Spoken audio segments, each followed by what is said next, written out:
Change anime language on Crunchyroll. Hello everybody, hope you're all doing fine. I am back with yet another video on how to use basics, and today in this video I'm gonna guide you through how to change anime language on Crunchyroll. To learn how, keep watching the video until the very end. Now go ahead and tap on your Crunchyroll application first. After you do that, you will be entered in the home screen of your Crunchyroll app. Now go ahead and tap on account, which is at the bottom right corner.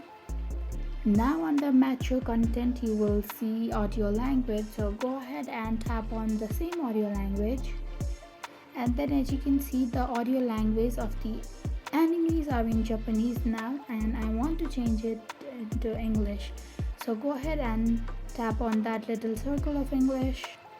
That's it. You can see that the audio language has been changed into English already. Now all the anime video you see here will be appeared in English. I hope you found the video to be helpful. If you did, go ahead and give us a thumbs up, and do not forget to subscribe to our channel, and do not forget to hit on the notification bell icon so that you'll be always notified when we post. I'll see you in the next video. Goodbye until then.